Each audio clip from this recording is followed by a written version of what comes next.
एक ऐसी यूनिवर्सिटी जहाँ दुनिया भर के स्टूडेंट्स सब ज्ञान प्राप्त करने आते थे, जहाँ के लाइब्रेरियों में इतनी किताबें थीं कि जब उन्हें आग लगाया गया तो महीनों तक जलती रही। जी हाँ, एक ऐसी ही विश्वविद्यालय थी, भारत की नालंदा विश्वविद्यालय।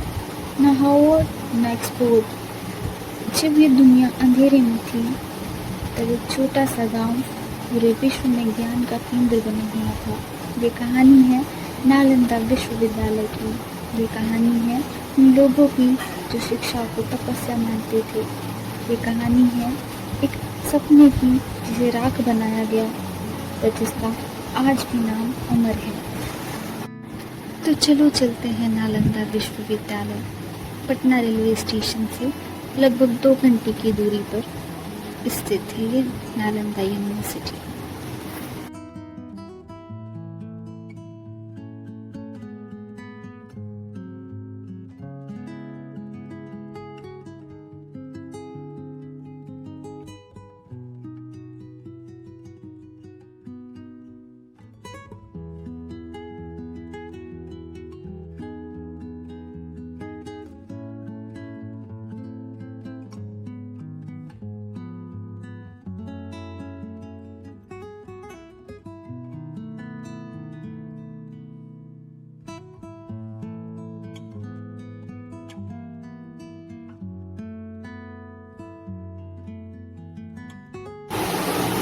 नालंदा सिर्फ एक शब्द नहीं है, बल्कि इस शब्द में ही अथाह ज्ञान का सागर छुपा हुआ है। नालंदा 3 संस्कृत के शब्दों से बना हुआ है, ना, आलम और दा। ना का मतलब है नहीं, आलम का मतलब है कभी नहीं रुकने वाला और दा का मतलब है दान, अर्थात कभी न खत्म होने वाला दान। जहाँ हर श्वास में ज्ञान बहता था, उस धरोहर का नाम था नालंदा। वो भूमि जहाँ सवाल पूछना अपराध नहीं संस्कृति था, जहाँ किताबें दीवारों से ऊंची हुआ करती थी, वो था नालंदा।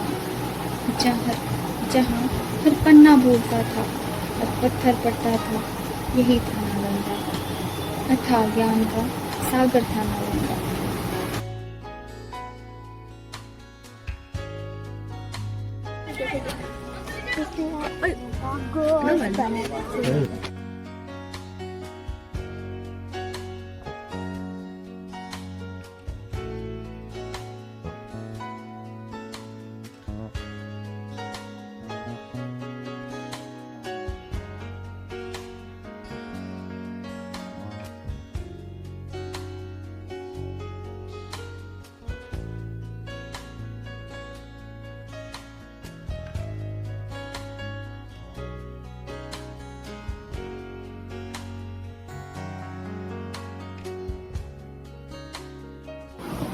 नालंदा विश्वविद्यालय की स्थापना 5वीं शताब्दी में गुप्त सम्राट कुमार गुप्त प्रथम ने की थी। ये सिर्फ भारत में ही नहीं बल्कि विश्व का सबसे पहला रेसिडेंशियल कैंपस था।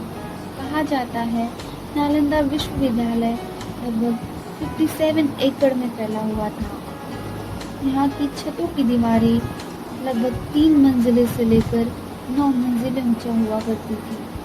यहाँ लगभग 10,000 से ज़्यादा विद्यार्थी और 2,000 से ज़्यादा गुरु एक साथ ज्ञान अर्जित करते थे। यहाँ पर बुद्धिज़्म, मेडिसिन, मैथमेटिक्स, एस्ट्रोनॉमी और वैदिक शास्त्र इन सब का अध्ययन हुआ करता था।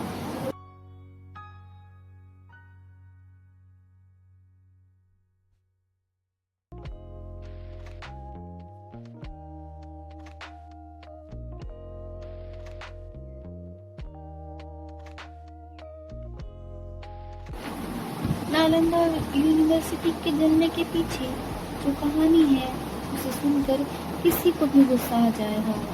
ईर्ष्या और द्वेष में जलकर लोग कुछ भी कर देते हैं। ये कहानी है बख्तियार खिलजी की, जो एक क्रूर और बानिसा था। एक समय पर वो बीमार पड़ गया था और अलग अलग प्रकार की दवाइयाँ खाकर वो परेशान हो चुका था। उसने अपने राज्य में ये ऐलान कराया था जो उसकी बीमारी को ठीक करेगा वो उसे मनचाहा इनाम देगा।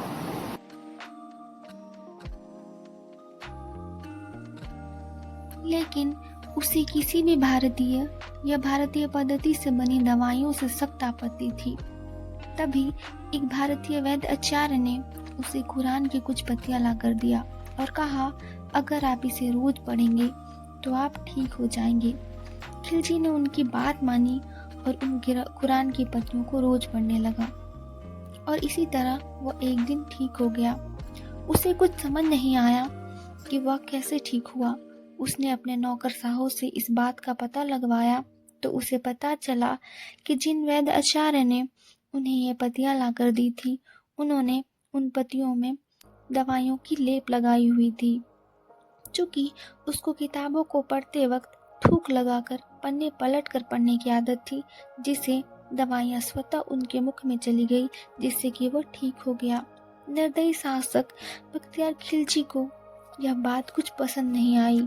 ईर्ष्या और द्वेष में आकर उसने नालंदा पर आक्रमण कर दिया और नालंदा विश्वविद्यालय को आग के हवाले कर दिया। उसे यह बात कुछ हजम नहीं हुई कि अन्य देश में इतनी विकसित प्रणाली थी, इतनी विकसित वैदिक पद्धति थी, जिससे बिना दवाई खाकर ही वो ठीक हो गया। उसे लगा कि इन काफिरों के पास ऐसा ज्ञान कैसे हो सकता है। द्वेष में उसने हजारों किताबों को आग में झोंक दिया।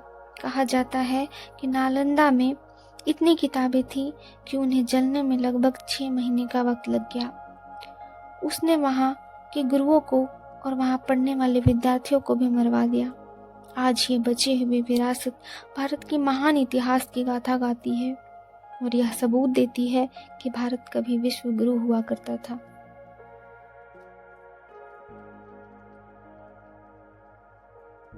नालंदा यूनिवर्सिटी अपने समय में कितनी भव्य रही होगी, उसका अंदाजा इनके इन अवशेषों को देखकर ही लगाया जा सकता है। एकड़ों में फैली इस यूनिवर्सिटी में छात्रों के लिए सारी सुख सुविधाएं उपलब्ध थी जिनकी उन्हें जरूरत थी। यहाँ पर अलग अलग छात्रों के लिए अलग अलग कमरे बने होते थे। बीच में एक बड़ा सा प्रांगण हुआ करता था जहाँ प्रत्येक विद्यार्थी एकत्र हुआ करते थे। प्रत्येक विद्यार्थियों के अध्ययन कक्ष में ध्यान करने के लिए विशेष कमरा बनाया जाता था। प्रत्येक रूम में दियों को रखने के लिए प्रॉपर व्यवस्था की गई थी। पानी पीने के लिए प्रत्येक प्रांगण में एक एक कुओं का निर्माण किया गया था।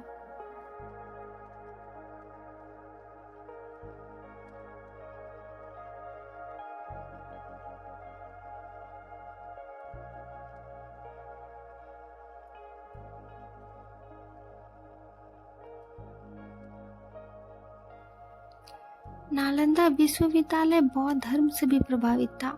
यहाँ इस बात के कई साक्ष्य मिलते हैं। यहाँ पर कई बौद्ध मंदिरों का भी निर्माण किया गया था। इन मंदिरों में महात्मा बुद्ध की प्रतिमाएं स्थापित किए गए थे, लेकिन इन्हें भी समय के साथ तोड़ दिया गया। बुद्ध के बचे हुए अवशेषों को पास के ही एक संग्रहालय में संग्रहित करके रखा गया है।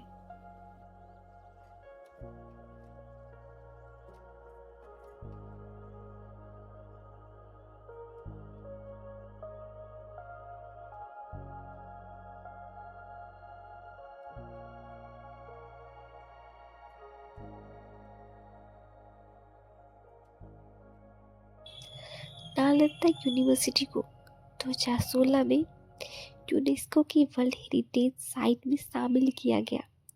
साथ ही 2024 में प्रधानमंत्री नरेंद्र मोदी द्वारा एक नए नालंदा यूनिवर्सिटी का इनॉग्रेशन किया गया।